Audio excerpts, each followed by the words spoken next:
jemaat-jemaat GBT Koplo Community Delta Mas selalu dalam perlindungan Tuhan dan senantiasa diberkati. Baik Bapak Ibu, pagi hari ini kita akan datang di hadapan Tuhan. Terpujilah Engkau Tuhan Yesus. Biarlah setiap kami jemaat di tempat ini, jemaat yang mengasihi-Mu Tuhan. Kami mau datang di hadapan-Mu Tuhan. Karena belas kasihan-Mu sehingga kami ada di tempat ini Tuhan. Kami mengucap syukur untuk sepanjang minggu ini yang telah kami lewati atas anugerah Tuhan, berkat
Engkau Allah yang berdaulat atas setiap kami. Kami percaya Tuhan, Engkau yang memegang kendali setiap hidup kami Tuhan. Terima kasih Tuhan. Oleh sebab itu Tuhan, biarlah setiap kami di tempat ini terus memuji dan memuliakan nama-Mu Tuhan Yesus. Haleluya. Terima kasih Tuhan, sama-sama katakan amin. Beri kemuliaan buat Tuhan Yesus. Siapa di sini yang percaya Allah kita dahsyat? Haleluya. Allah kita hebat. Amen. Kita akan katakan Allah kita dahsyat, Allah kita hebat. 3, 2, 1. Allah kita dahsyat, Allah kita hebat. Gak ada satupun di dunia ini siapa yang bisa melawan Allah kita. Gak ada. Biarlah Tuhan pagi hari ini sampai selama-lamanya berdaulat atas setiap hidup jemaat di tempat ini. Amin Bapak Ibu. Kita akan tepuk tangan, kita akan menari, tidak lihat kanan kiri, kita akan bersorak-sorai bersama-sama. Haleluya.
Tetap dalam hadirat Tuhan. Kami persilahkan untuk Bapak Ibu Saudara duduk kembali. Karena kita percaya selama kita hidup, kita membutuhkan Tuhan. Selama kita hidup, kita membutuhkan tuntunan Tuhan.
Kami datang untuk menyembah, karena Engkau yang maha besar, Engkau yang maha mulia. Dan yang maha mulia itu berdaulat atas hidup kami, memerintah atas setiap aspek kehidupan kami. Roh Kudus, buat kami senantiasa menyadari kebenaran ini, bahwa kami hanyalah ciptaan yang harus senantiasa memberikan penyembahan kami kepada-Mu Tuhan. Semua pencapaian kami, semua prestasi kami, kekayaan kami, tidak ada artinya ketika kami berhadapan dengan Engkau Tuhan, karena Engkau maha segala-galanya. Kami sujud menyembah, kami mengangkat hati kami mengangkat tangan kami dan berkata, sungguh Engkaulah Tuhan kami. Terima kasih kalau Tuhan yang maha besar, Tuhan yang maha dahsyat itu mau hadir di dalam kehidupan kami, mau menyertai kami. Terima kasih Tuhan. Kebenaran ini yang membuat kami tidak perlu takut untuk setiap masalah, pergumulan, badai hidup, karena kami tahu yang menyertai kami lebih besar daripada masalah kami. Terima kasih Tuhan. Sekarang singkapkan kebenaran-Mu buat setiap kami, supaya kami mengerti bagaimana kami harus hidup. Berbicaralah Tuhan, karena kami siap mendengar. Terima kasih Tuhan. Dalam nama Tuhan Yesus kami berdoa. Amin. Silakan duduk Bapak Ibu Saudara. Shalom. Ya, terima kasih untuk tim KSM Worship yang sudah melayani kita. Kiranya Tuhan memakai lebih lagi. Ya, Bapak Ibu Saudara yang dikasih Tuhan,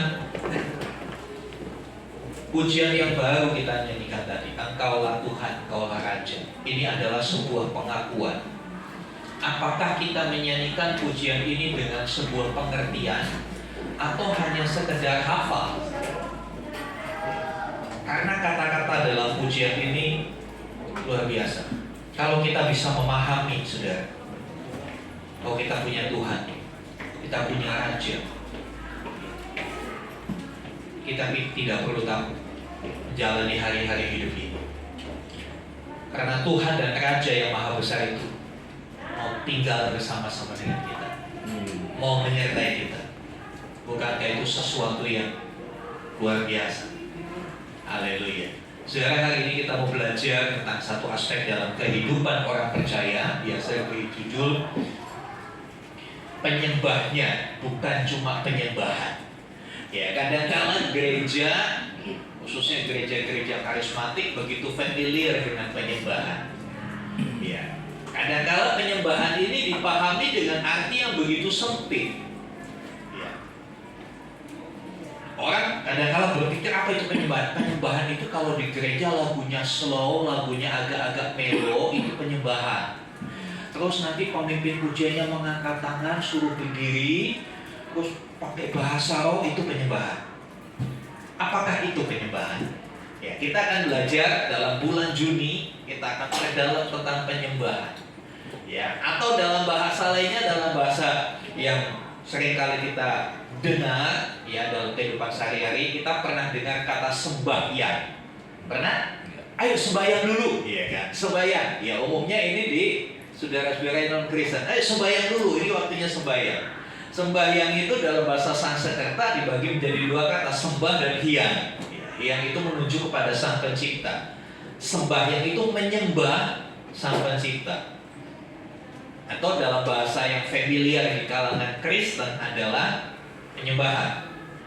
Ya, tapi kita belajar hari ini, ternyata Tuhan lebih tertarik kepada penyembahnya, bukan kepada penyembahannya.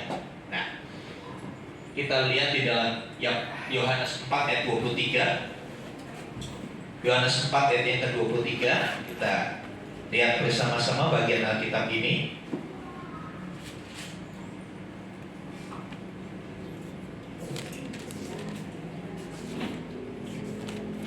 Yohanes pasal yang keempat ayat yang ke-23. Demikian firman Tuhan. Tetapi saatnya akan datang dan sudah tiba sekarang, bahwa penyembah-penyembah benar akan menyembah Bapa dalam roh dan kebenaran. Perhatikan, sebab Bapa menghendaki penyembah-penyembah demikian. Bapa menghendaki penyembah-penyembah demikian. Dalam terjemahan lain dikatakan Bapa mencari. Bapa mencari, Bapa mencari penyembah-penyembah yang demikian. Perhatikan saudara, struktur kalimat ini. Bapa atau Allah tidak mencari penyembahannya, tetapi Bapa mencari penyembahnya. Apa bedanya? Next. Apa bedanya? Yang penyembahan adalah sebuah aktivitas. Sebuah aktivitas.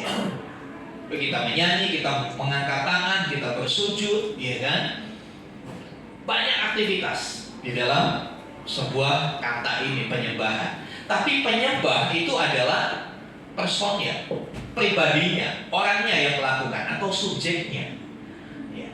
Tuhan itu bukan mencari penyembahannya, tapi yang Tuhan cari adalah penyembahnya.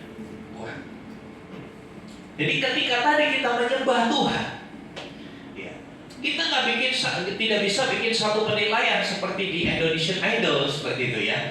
Wah, ini keren penyembahannya. Oh, ini bagus. Bukan. Karena esensinya penyembahan itu bukan aktivitasnya, tapi pelakunya ini bagaimana? Apakah kita berkenan kepada Tuhan? Kan seperti itu saya. Sekali lagi bukan aktivitasnya. Sehingga Tuhan dalam penyembahan, ibadah Kristen itu ibadah yang aktif. Kita yang ikut ibadah harus aktif dalam penyembahan itu, bukan cuma diam dan bukan cuma menonton.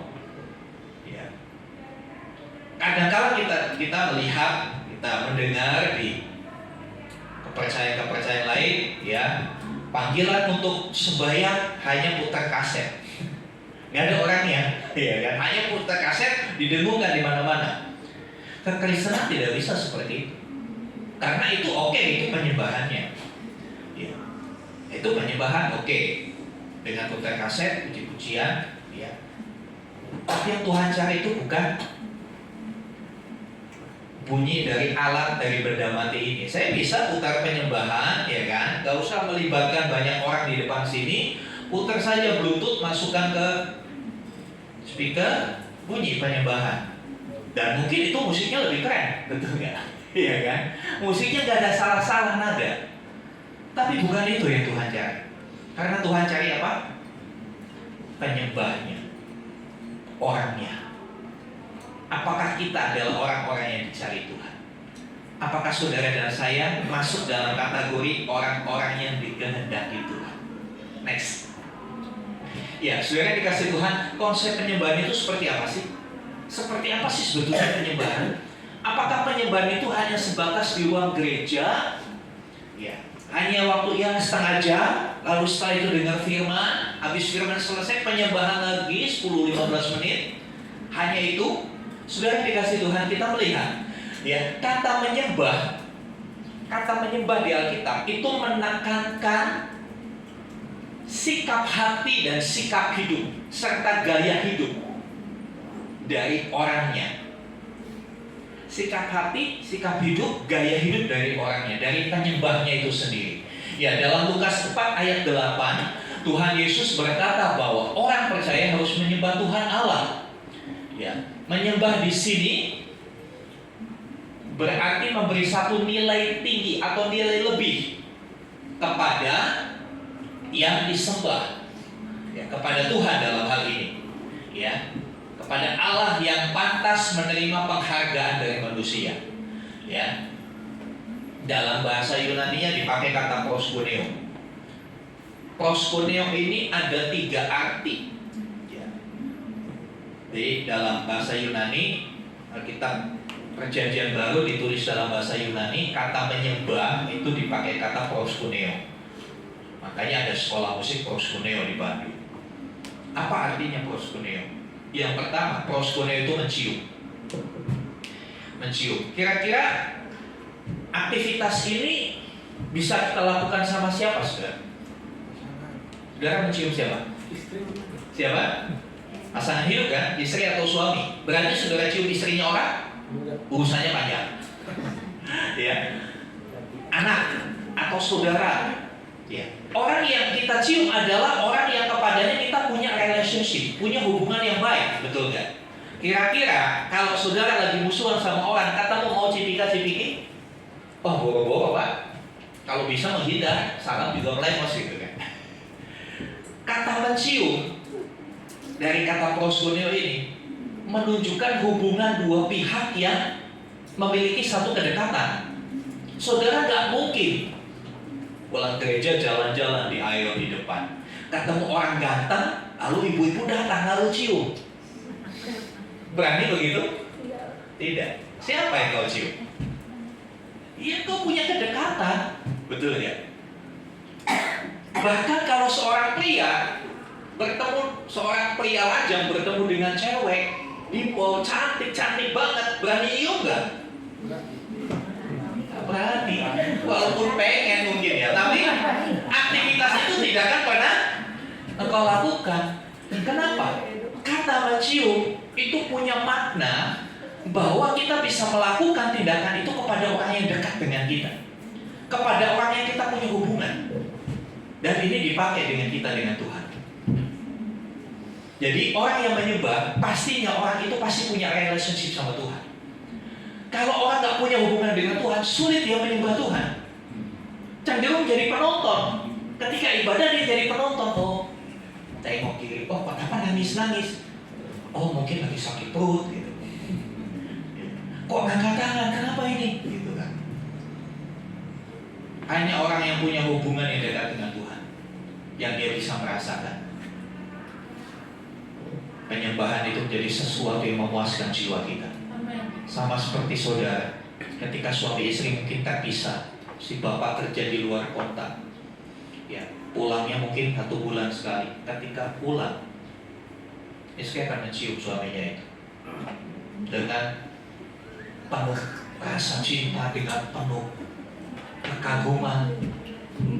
Dan itu ketika dia mencium, ada satu sukacita yang besar, ada satu kedekatan yang tidak bisa ternilai oleh apapun. Demikian juga ketika kita datang menyembah Tuhan, adakah rasa itu dalam diri kita kepada Tuhan? Ada nggak rasa itu? Tuhan, Kau luar biasa. Kau telah menyelamatkanku Tuhan. Kau telah meluputkanku. Terima kasih Tuhan. Itu kata yang pertama dipakai Paus Kuneo. Kata yang kedua ini lebih ekstrim. Siapa di sini yang pernah pelihara dogi, anjing? Yang saya tahu lagi. Kalau kita punya anjing, kita pulang kerja atau kita tinggal anjing di rumah, kita pulang buka pintu, apa yang dilakukan anjing itu? Wah, dia akan penuh dengan exciting ya. Dia akan kejar kita, dia akan loncat, dia akan cium tangan kita, betul ya? Dia akan jilati tangan kita, demikian rupa. Ya.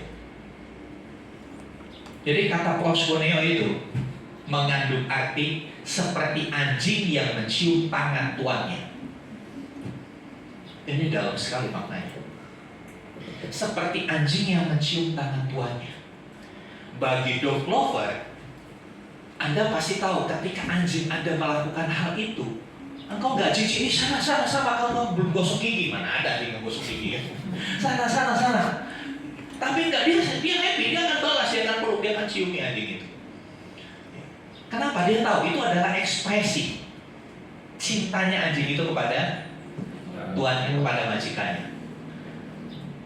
Itu adalah ekspresi yang disampaikan oleh seekor binatang kepada tuannya. Tentu saja kehidupan kita berbeda dengan kehidupan binatang. Ada sisi-sisi yang berbeda. Tapi seorang binatang, seekor binatang, ya, sesosok binatang yang tidak punya akal budi bisa berlaku begitu pada orang yang memelihara dia, yang tiap hari kasih makan, merawat dia. Kadang-kadang kita sebagai manusia harus belajar dari anjing.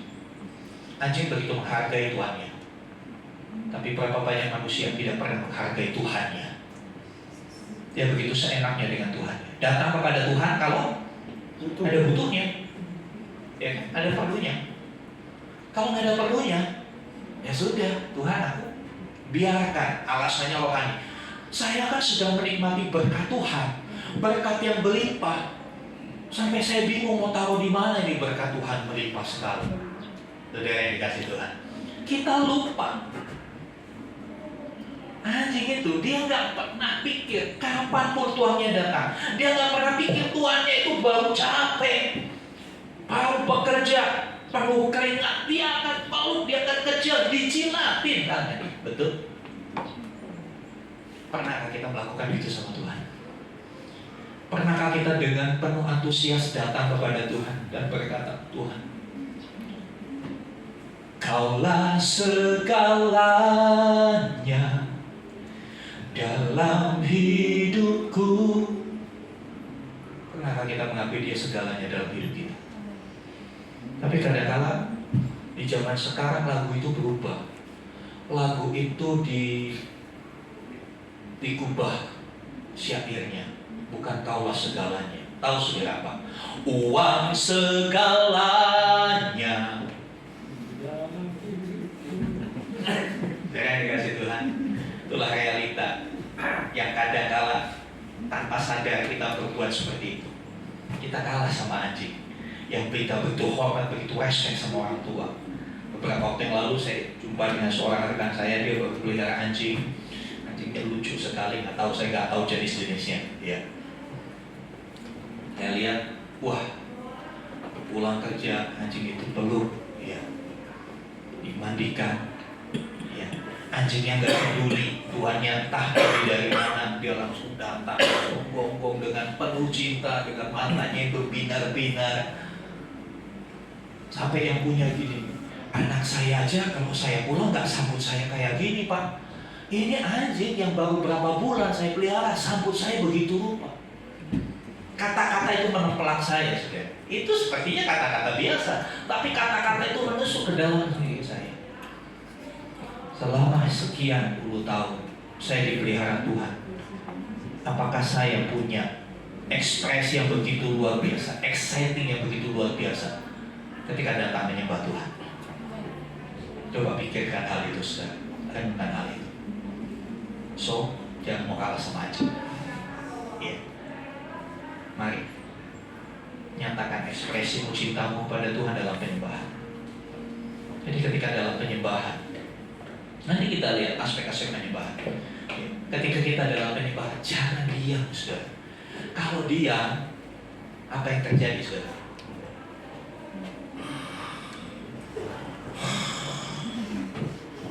Ngantuk. Aktiflah dalam menyembah Tuhan. Dan yang selanjutnya, kata ketiga yang muncul, pengertian ketiga yang muncul dari proskuneo adalah tersungkur. Tersungkur. Ini bicara soal penyerahan total kepada Tuhan. Ketika kita menyembah Tuhan, apakah kita benar-benar mengakui bahwa Engkaulah Tuhan? Apa artinya Tuhan? Yang patut disembah. Engkaulah Raja. Dalam sebuah kerajaan tidak ada yang lebih tinggi posisinya dari Raja. Siapa yang paling tinggi dalam hidupmu? Ego, emosi, atau uang, atau Tuhan? Proskuneo membawa kita mengerti ketika kita menyembah, itu juga sebuah bentuk pengakuan bahwa Tuhan adalah segalanya dalam hidup kita, bahwa Dialah yang paling berkuasa dalam hidup kita, Dia yang paling mulia, paling besar. Saudara yang dikasih Tuhan, ya. Hal ini jelas menyangkut sikap hati dan pengertian yang benar mengenai Dia. Ngerti dulu tentang Tuhan baru mengenal, ya kan? Saya pernah sampaikan dulu. Tahu, kenal, intim. Kita nggak bisa langsung intim dengan Tuhan kalau kita belum mengenal Dia, ya kan? Kalau kita belum mengenal Tuhan, kita nggak bisa intim. Ada keraguan, benar nggak? Seperti Thomas, benar nggak ini yang sudah bangkit? Jangan-jangan hantu. Saudara yang dikasih Tuhan, kenali Tuhanmu, maka kau akan bisa intim dengan Dia. Sikap hati menyembah ini dimulai dari kita kenal Tuhan. Sama seperti tadi Poskonio tadi, mencium. Kita nggak akan mungkin orang yang nggak akan kita kenal kita cium, nggak mungkin. Itu pasti wah ini gini gitu kan. Orang pasti kita kenal, kita akrab. Bahkan orang yang kita kenal lama bertahun-tahun aja kita lihat dulu kan, betul nggak? Sebelum saudara peluk, saudara cium, saudara lihat dulu bener nggak ini dia, jangan sampai salah, ya kan? Kalau salah kan berabe.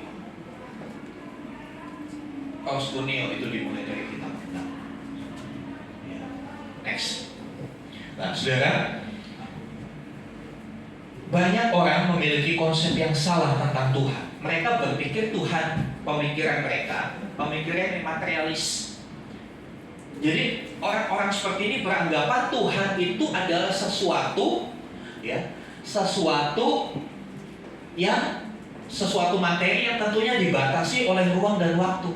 Kalau Tuhan ada di GBT Impactful Community hari ini jam 9, dia tidak ada di gereja yang ada di sebelah sana. Ya ada di sini aja.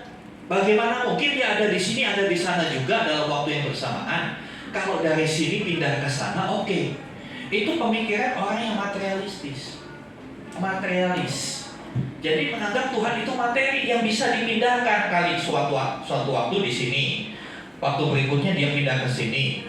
Berikutnya pindah lagi ke sini. Pemikiran yang seperti ini, ya. Pemikiran yang seperti ini berpikir bahwa kalau menyembah Tuhan ya di gereja. Kenapa? Tuhan adanya di gereja. Kan gereja rumah Tuhan, tempat kediaman Tuhan. Kalau pemikiran saudara seperti itu, saudara akan bingung. Gereja rumah Tuhan, amin? Amin. Amin. Kalau rumah Tuhan berarti Tuhan diam di rumahnya kan? Amin.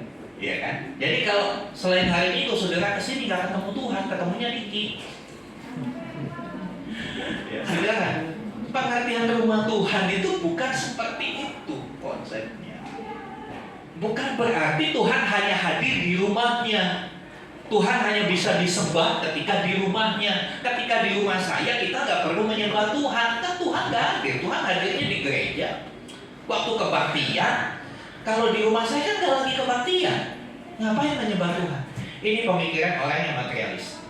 Dalam Yohanes 4 ayat yang ke-20, coba kita lihat. Ya, kalau saudara membaca seluruhnya pasal 4 dari kitab Yohanes ini, ada begitu banyak kebenaran. Saya bisa dapatkan lebih dari 20 khotbah dari pasal ini, satu pasal ini.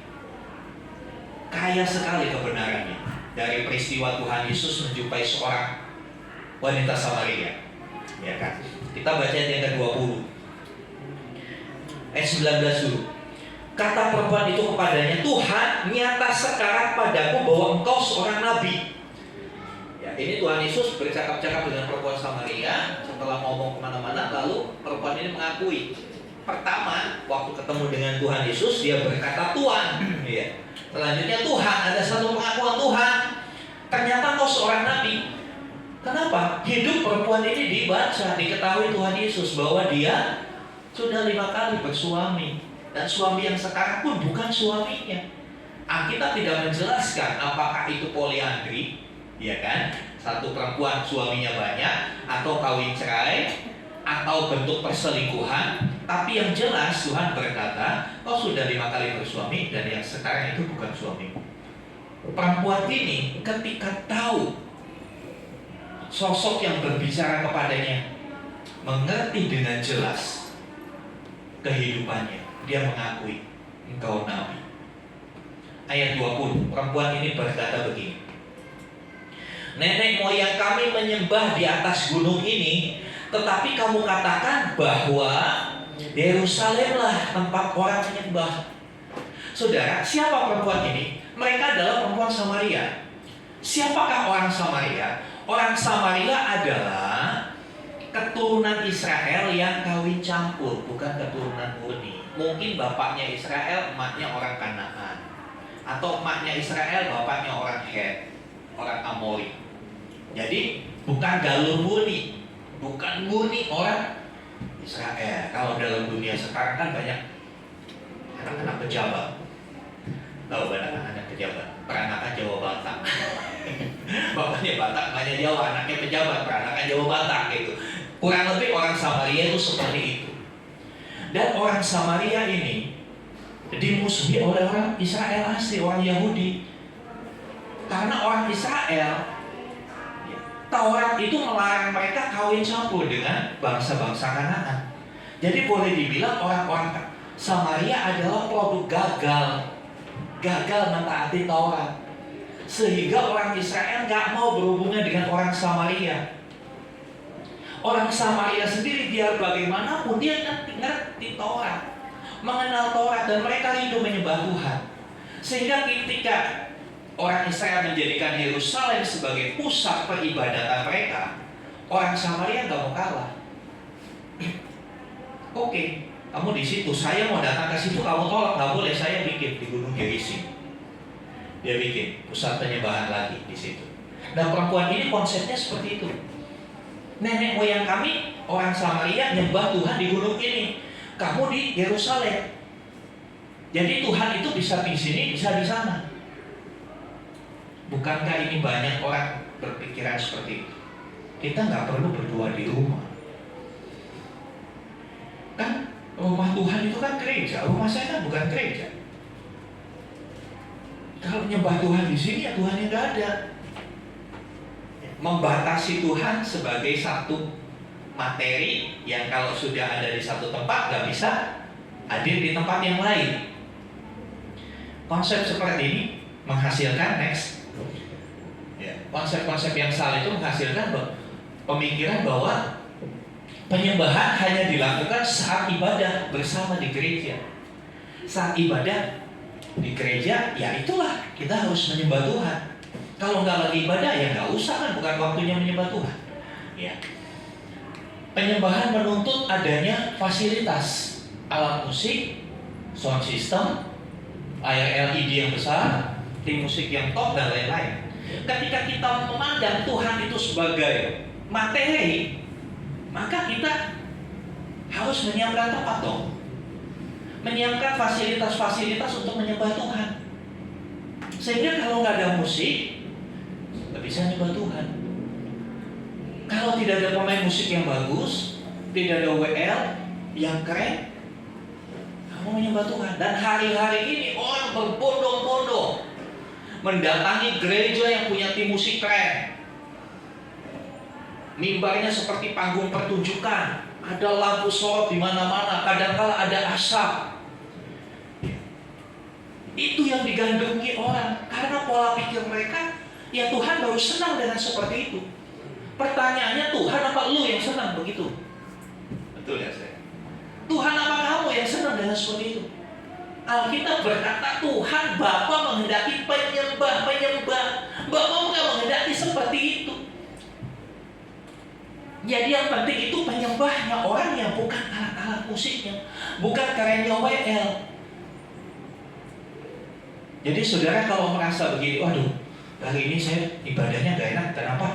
WL-nya salah lagu tuh, salah masuk. Saya jadi gak bisa menyembah Tuhan. Berarti saudara masih menganut paham materialis. Saudara belum ngerti bahwa Tuhan itu melihat bukan apa yang ditampilkan di depan ini, tapi Tuhan melihat bagaimana ekspresi hati kita terhadap Dia. Apakah kita bisa seperti anjing yang menyambut tuannya itu? Apakah kita mau tersungkur di hadapan tahtanya? Saudara yang dikasih Tuhan, miris memang kalau kita tidak mengerti, tidak memiliki pengetahuan yang benar, tidak mengerti apa yang Allah kehendaki, kita bisa salah arah. Pengiringan kita sama Tuhan bisa bias, bisa menyimpang. Nah, selanjutnya saudara, orang yang beranggapan seperti itu, dia merasa ya penyembahan itu hanya dilakukan di tempat-tempat tertentu, di tempat-tempat tertentu aja. Ya. Bahkan ada beberapa gereja, saya tidak sebutkan, ya, kita ibadahnya pakai ruko. Itu bukan gereja, itu ruko. Tuhan gak hadir di situ. Ada berpandang begitu. Oh, apalagi mall itu duniawi sekali katanya. Apalagi hotel, itu duniawi. Beribadah yang di bait Allah, di rumah Allah yang benar-benar gereja dengan salib yang besar sekali di depannya. Ya, konsepnya masih tempat.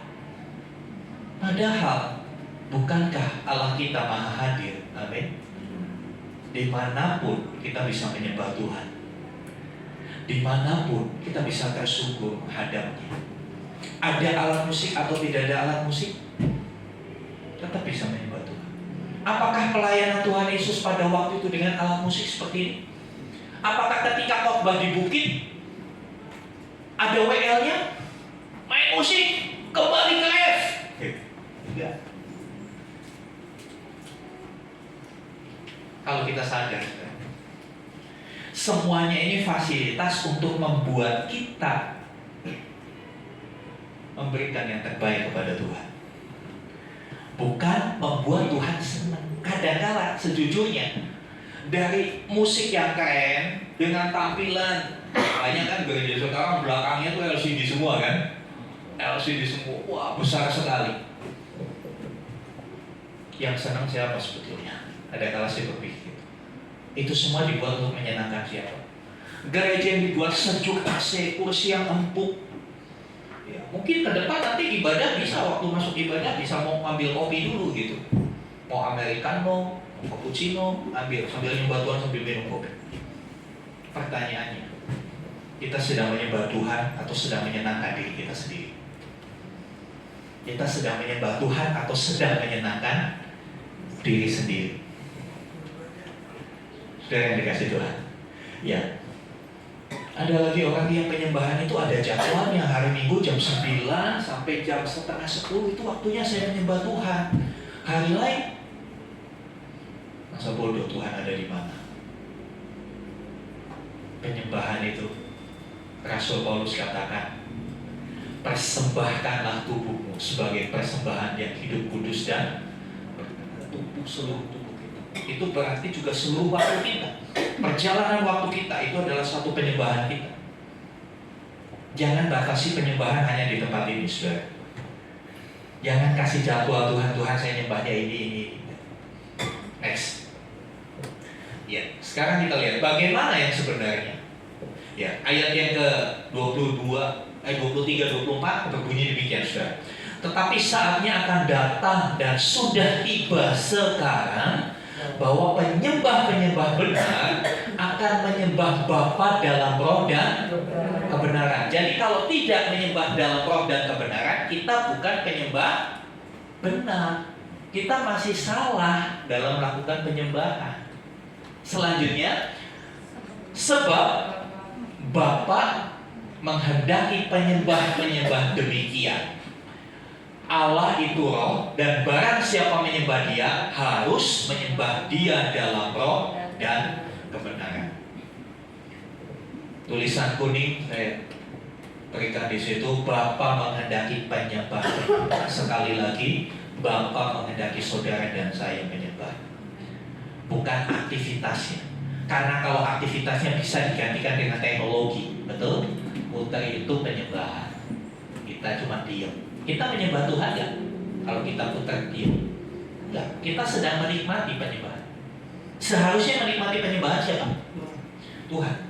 Tapi kita curi kan bagiannya Tuhan. Kita menikmati penyembahan. Enaknya lagu ini, ya saya dikeluarkan apa? Beres KB katanya. Banyak masalahnya, yang penting ada Yesus, beres KB, yes, senang. Tapi apakah kata-kata lagu itu kita ikut nyanyi? Jadi tiap pagi ketika saya kirim renungan, lalu saya kirim lagu, maksudnya bukan saudara hanya mendengar, tapi ikutlah menyanyi di situ, amin. Ikutlah menyembah Tuhan dengan lagu itu. Itu hanya fasilitas untuk mengantar. Daripada kita bingung, aduh cari lagu apa ya? Cari lagu apa ya?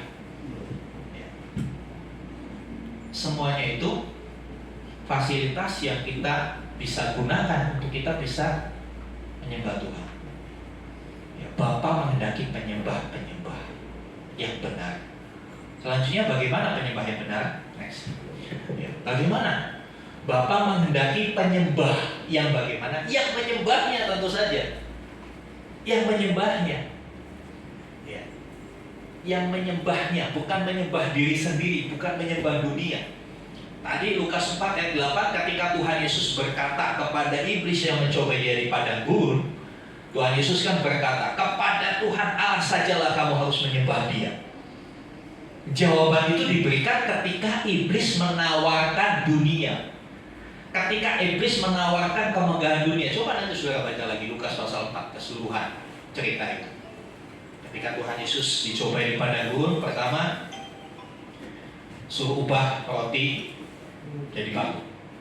Bukan ya, batu jadi roti. Aja saya ngetes. Ngubah supaya tuh jadi roti. Karena Tuhan iblis tahu kemanusiaan Yesus lapar, 40 hari nggak makan, lapar. Dan kalau urusan perut itu yang paling banyak dicoba. Hanya untuk urusan perut kita jadi jatuh. Jadi yang dikasih Tuhan, selanjutnya Tuhan memberikan iblis membawa Tuhan Yesus ke satu tempat yang tinggi ke gunung melihat kemegahan dunia. Itu ditawarkan. Semua ini aku berikan padamu kalau kamu mau menyembah. Lalu Tuhan Yesus menjawab apa? Hanya kepada Tuhan Allah sajalah kamu harus menyembah. Tuhan mengcompare, Tuhan membandingkan kemegahan dunia dengan kemuliaan Allah. Apa yang kita sembah? Dunia atau Allah? Hari-hari ini banyak orang yang merasa enjoy sekali menikmati dunia. Hari-hari ini orang begitu tergila-gila dengan apa yang dunia tawarkan, sehingga dia lupa bahwa semuanya itu sementara. Bahwa dunia ini Alkitab bilang sedang lenyap, OTW lenyap dunia ini. Ada orang berkata pada saya, gak mungkin Pak, itu ayat salah, gak mungkin. Itu kan ayat zaman dulu, zaman kuno. Sekarang, coba Bapak lihat, kemajuan teknologi begitu canggih. Bahkan sekarang, dengan kemajuan teknologi, mulai dipikirkan kalau dunia sudah habis sumber dayanya, kita pindah ke planet Mars. Di sana ada oksigennya, bisa hidup, bisa dikondisikan di sana. Jadi nggak mungkin dunia ini lenyap. Justru dunia akan semakin baik dengan teknologi. Hati-hati. Ini namanya paham teknoisme. Teknoisme itu menganggap teknologi itu segala-galanya. Kalau paham materialis itu materi segala-galanya. Sekarang muncul paham yang namanya paham teknoisme. Teknologi itu segala-galanya. Ya memang sih. Kita berdoa, saudara kalau berdoa Tuhan jawabnya berapa lama saudara? Pak Didi kalau berdoa Tuhan Yesus jawabnya berapa lama?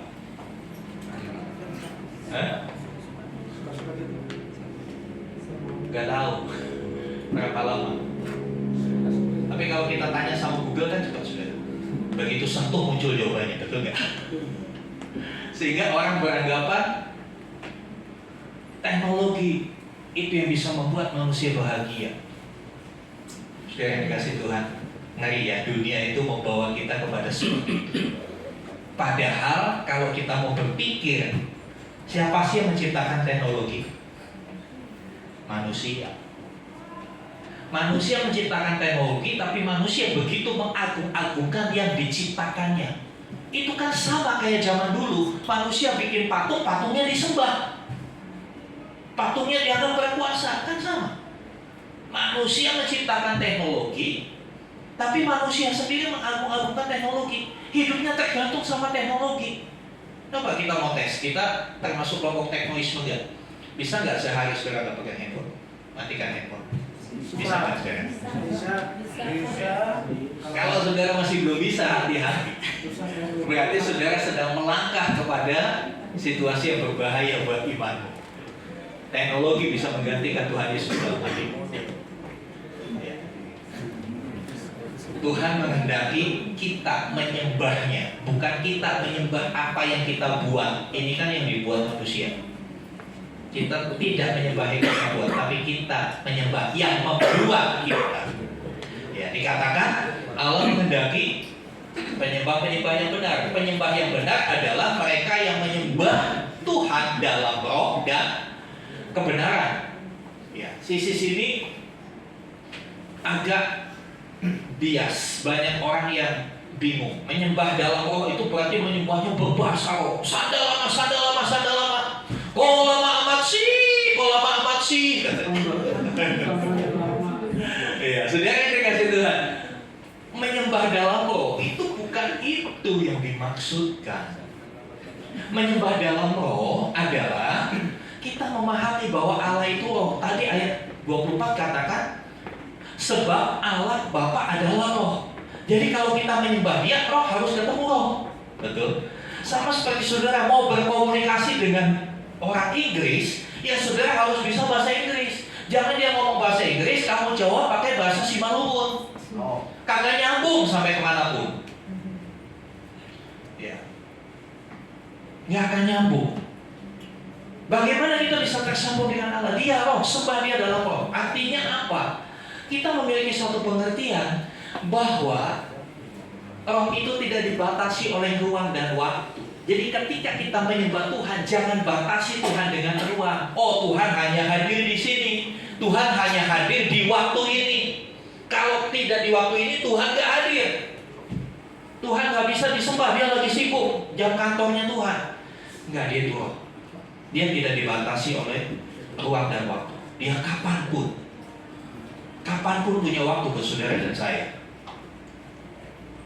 Tengah malam kau terbangun, kau ingin menyembah Tuhan, sembah Tuhan. Ya kok masih malam ya, kasihan Tuhan Yesus. Mungkin masih ngantuk Tuhan Yesus ya, nanti salah lagi jawab doanya saya. Tak nyambung. Enggak. Jangan pikir Tuhan itu seperti kita, saudara. Banyak orang berpikir Tuhan seperti kita, yang bisa capek, bisa lelah, bisa salah nangkap. Kalau saudara doa salah aja Tuhan ngerti kok. Saya pernah cerita, ya ini memang lelucon. Seorang anak sekolah minggu umur 4 tahun diajar berdoa ibu sekolah minggunya. Pokoknya ada apa-apa berdoa, teriak Tuhan Yesus tolong, berkati saya. Anak sekolah minggu 4 tahun, lagi semangat-semangatnya. Suatu kali, ya, jadi tinggal di kampung. Dia lagi main di halaman, di lapangan, di sebuah lapangan. Kebetulan di situ ada sapi.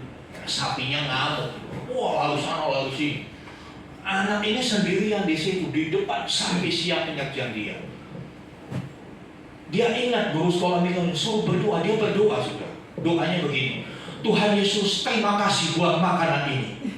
Berkatilah makanan ini ya Tuhan. Wih, langsung sapinya putar balik. Ya, satu sisi Tuhan ngerti. Tuhan tolong sapinya. Mungkin Tuhan ngerti maksudnya anak ini minta ditolong, minta diselamatkan. Lalu Tuhan bikin sapi itu ngerti bahasa anak ini. Sapinya takut, aduh gue mau dimakan sama bocil ini. Puter. Saudara, Tuhan itu ngerti bahasa air mata, tetesan air mata, Dia mengerti. Jadi jangan pernah batasi Tuhan. Amen. Tuhan hanya bisa.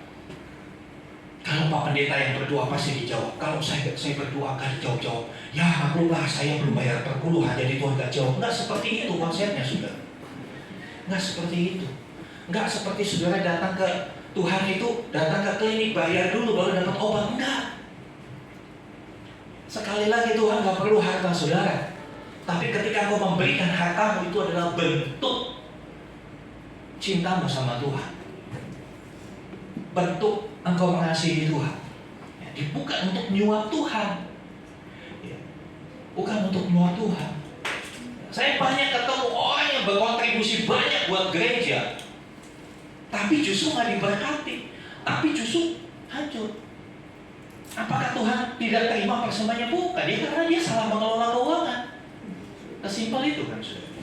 Jadi kadang-kala cara kerjanya tuh nggak seperti kita. Dia itu roh yang tidak terbatas. Bahkan kita mengenal Dia aja kesulitan kalau Dia tidak menyatakan diri sama kita. Jangan dikasih Tuhan. Selanjutnya, karena Dia di dalam roh, karena Dia adalah roh, maka dapat kita terkoneksi dengan Tuhan. Selalu terhubung dengan Tuhan setiap saat. Itulah menyembah dalam roh. Kita selalu terkoneksi, terhubung dengan Tuhan dimanapun, kapanpun. Pernahkah kita terhubung dengan Tuhan? Ketika kita nongkrong di warung kopi dengan teman-teman kita, apakah roh kita terhubung dengan Tuhan? Ketika teman-teman berbicara hal-hal yang gak benar, kalau kita terhubung dengan Tuhan, kita tidak akan ikut dengan pembicaraan itu. Atau mungkin kita mengalihkan pembicaraan ke hal yang lain. Tapi kalau tidak terkoneksi dengan Tuhan, oh yes, oh benar, langsung. Saudara, penyembahan itu sikap hidup. Penyembahan itu gaya hidup, sikap hati. Jadi di tempat pekerjaan pun kau bisa menyembah Tuhan dengan apapun yang kau lakukan, asal kau terkoneksi dengan Tuhan. Asal kau terkoneksi dengan Tuhan, itulah penyembahan. Selanjutnya, ya, dalam kebenaran.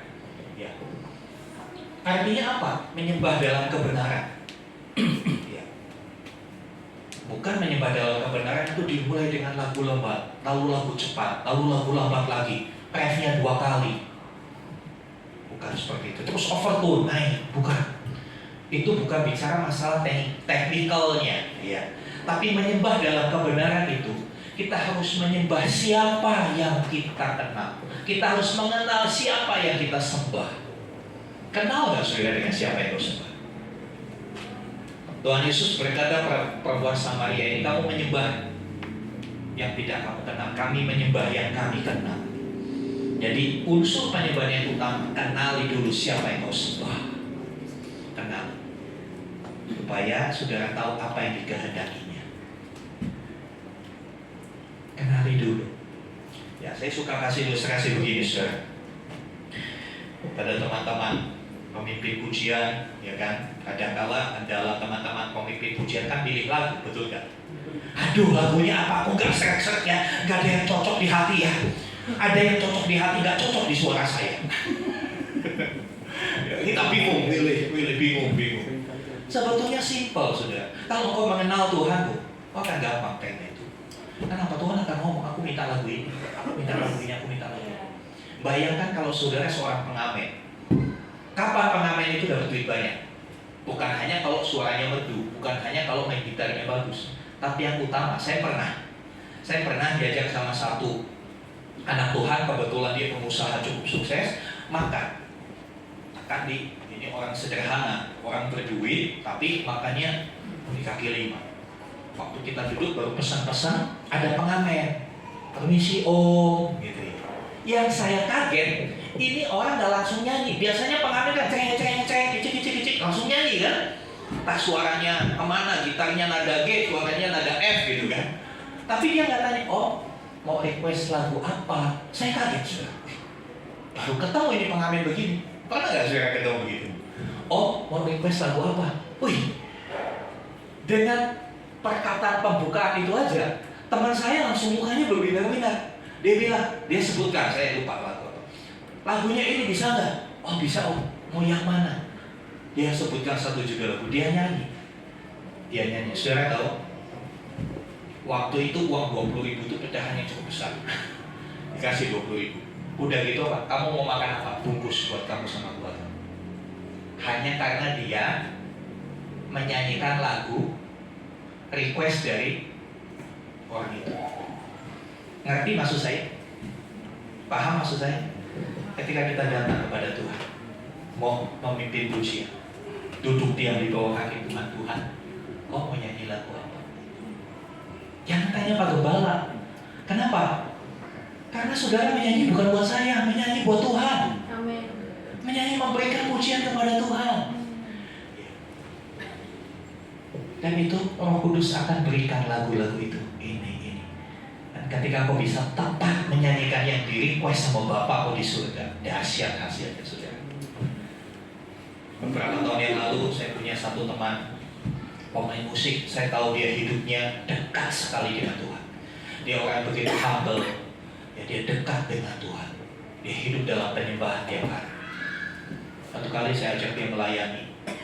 Dia hanya main satu gitar, genjrengan pertama, ya, jadi baru begini saja dia sudah langsung orang yang kerasukan setan pelepasan. Ada kuasa bekerja. Padahal hanya begitu. Betulnya kalau Bapak Ibu tanya, Pak Gembala maunya seperti apa sih? musik di gereja kita mau yang seperti itu. Mau yang ada kuasa di tengah pujian. Ada kelepasan ketika saudara memainkan musik. Ada kelepasan ketika saudara memuji Tuhan. Kenapa? Ketika Allah ditinggikan, kuasanya dinyatakan di tengah kita. Maka ada kala kita terlalu ego. Kita kadang-kala milih lagu yang kita pengen. Lagi pengen lagu ini, nyanyi lagu ini. Tuhan di surga gele-gele. Gak cocok nanti. Saudara, sekali lagi, bukan masalah talent, bukan masalah skill, tapi it's about your heart. Ini adalah masalah hatimu sama Tuhan. Kalau hatimu benar-benar ngerti, benar close kuneo, maka ketika kau menyembah Tuhan, dihadir dengan segala kekuatan kuasanya. Ketika saya cerita ini, saya merinding, saudara, karena dia sungguh keren banget. Sungguh keren banget. Dia bisa hadir ketika dia disenangkan. Sebab itu kenalilah dia. Ketika kau memimpin pujian, nggak usah pusing yang di sudut sana ngantuk, yang di sini cuma gini aja, cuma liatin. Puji saja Tuhan. Nggak usah terlalu, ayo saudara, colek saudara yang diem aja, nggak perlu begitu. Ketika kau menyembah Tuhan sungguh-sungguh, Tuhan disenangkan. Itu atmosfer hadirannya itu membuat orang nggak tahan. Saya pernah ada dalam situasi seperti itu. Ketika seorang memuji Tuhan, di kampung alat musiknya keyboardnya lebih sederhana dari kita, sudah ada drum listrik. Ya. Tapi begitu pujian dinaikkan, ada orang yang lumpuh, patah kakinya, berdiri saudara, tanpa didoakan. Tuhan yang terjaga. Kita harus kenal bahwa Dia itu Allah yang bertahta di atas pujian. Allah yang bisa bikin apapun di tengah umatnya. Ya. Dan bagi kita jemaat Tuhan, menyembah Tuhan sekali lagi tidak tergantung dengan yang di depan ini, tapi tergantung hatimu sama Tuhan. Mau yang dibikin pujian fals, pujian sama singer balapan kayak bis malam, kalau hatimu terkoneksi sama Tuhan, bodoh amat, gue nyembah Tuhan, gue menikmati hadirat.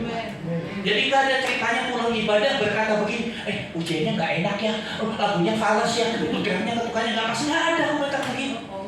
Kenapa? Kalau hatimu terkoneksi dengan Tuhan, menyembah dalam roh, saudara bisa menikmati kekayaan surga dalam hidup. Tapi kalau saudara melihat hal yang itu, maka hati dan pikiranmu penuhnya apa? Penuh kritik, penuh menghakimi orang. Saudara yang dikasih Tuhan, mari belajar menyembah dalam roh dan kebenaran.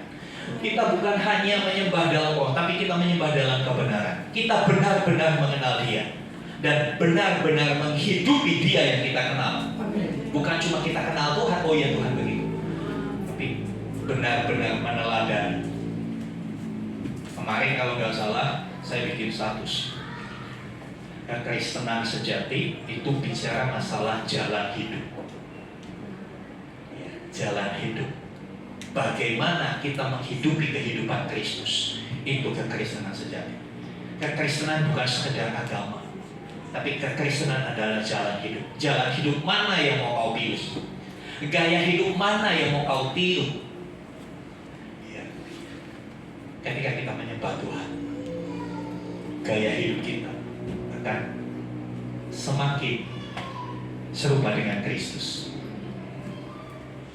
Ketika kita melihat dunia ini, kita gak tertarik lagi dengan kemegahannya. Kenapa? Kita tahu kita mengenal yang lebih dari dunia. Ya, kita mengenal yang lebih dari dunia. 2018 menjadi tahun yang bersejarah dalam hidup saya. Kenapa? Di akhir Januari 2018 saya diizinkan Tuhan untuk melihat surga. Nah, saya mau bersaksi, gak ada tempat di dunia yang seindah tempat itu. Sungguh, gak ada tempat di dunia yang seindah surga. Tempat yang Tuhan sediakan buat saudara dan saya. Kadang-kala kita terlalu tergila-gila dengan dunia ini. Balikah Raja 4K ini tuh, saya sudah tidak tertarik lagi datangi tempat-tempat itu. Kenapa? Saya tahu tempat yang Dia sediakan jauh lebih indah dari dunia. Keindahan dunia dalam seketika bisa hancur. Pantai Malabu Aceh itu indah, tapi dalam sekejap ketika tsunami melanda mereka, porak-porak. Semua yang ada di dunia sementara, saudara. Carilah yang kekal. Karena sebetulnya saudara dan saya itu diciptakan sebagai makhluk yang kekal. Saudara dan saya diciptakan jadi makhluk yang tidak bisa mati. Yang mati apa? Tubuhnya. Ya, yang mati apa? Tubuhnya. Casingnya yang mati. Tapi manusia sejatinya terus dalam kekekalan. Mari sama-sama kita bangkit berdiri. Kita datang pada Tuhan.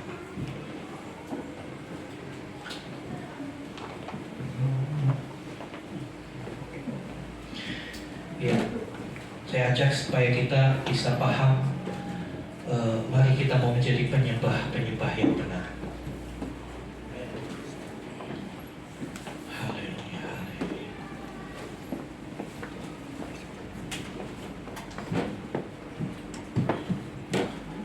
Mari kita mau sembah yang, saudara, menyembah yang Maha Kuasa. Kita mau katakan, pujian terdengar, Engkaulah Tuhan, Engkaulah Raja.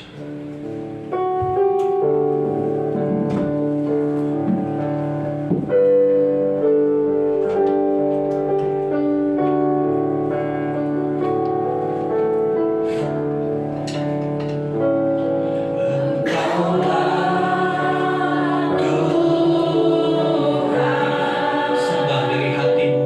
Engkaulah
dalam roh dan kebenaran. Terima kasih untuk hadir-Mu di tengah kami. Terima kasih untuk suasana sore yang begitu indah yang kami rasa. Kami mau tetap di sini. Kami mau tetap di hadirat-Mu sepanjang waktu. Dalam hari-hari hidup kami, biarlah kami jadi penyembah yang benar. Dan biarlah penyembah proskuneo itu jadi gaya hidup kami. Bukan hanya pada saat kami datang beribadah, tapi ketika kami sendiri, ketika kami bekerja, ketika kami dalam perjalanan, kami tetap terkoneksi dengan Bapa yang ada laut. Terima kasih Tuhan. Tanamkan kebenaran ini buat setiap kami, supaya kami boleh menjadi penyembah yang benar. Ampuni kami selama ini kami salah dalam menyembah Tuhan. Kami justru hanya memuaskan jiwa kami. Tapi kami tahu ketika kami memberikan penyembahan kepada Tuhan, maka Tuhan yang akan memuaskan jiwa kami. Tuhan yang akan memulihkan kami. Terima kasih Tuhan. Terima kasih. Damai-Mu, untuk sukacita-Mu, biarlah ini terus ada dalam hidup kami. Dan boleh juga kami bagikan kepada orang-orang di sekitar kami. Dan mereka juga boleh merasakan hadirat Tuhan. Terpujilah nama. Dalam nama Tuhan Yesus kami berdoa. Yang percaya katakan amin. Amin. Silakan duduk saudara.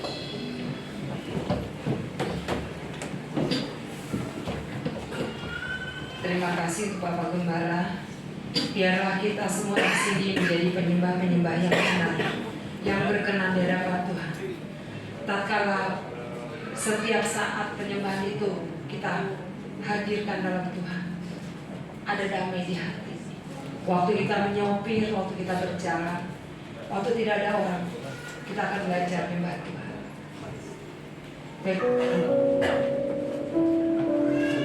Mari kita bersatu hati dengan hati. Haleluya. Haleluya Bapa. Kami terberkati melalui firman-Mu Bapa.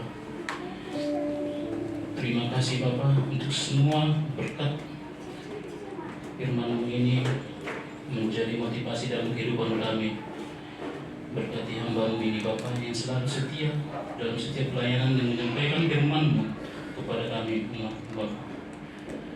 Berkati Bapa setiap jemaat GPT ini dan jemaat GPT ini lebih sungguh-sungguh lagi untuk menyembah-Mu Bapa.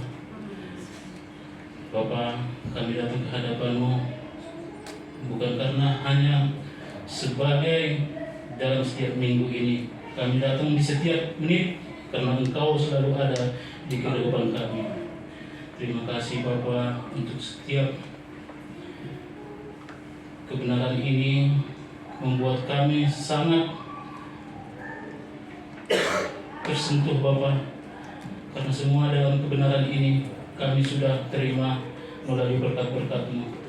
Kami juga Bapa mendoakan seorang ibu yang butuh pemulihan, Ibu Mesida Bapa.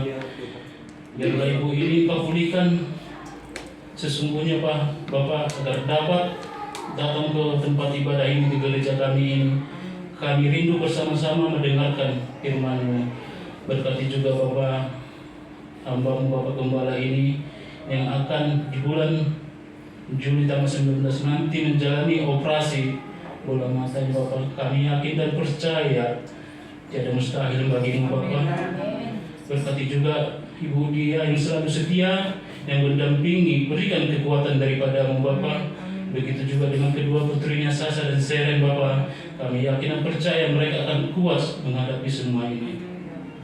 Terima kasih juga Bapa untuk kepada Bapak Habs dan Bu ini Bapa yang siap siaga Bapa dalam kesehatan Bapak Gembala ini Bapa, yang selalu mendampingi kemanapun rumah sakit manapun yang dituju Bapa. Berkati juga setiap pelayanan pemain musik, singer dan WL.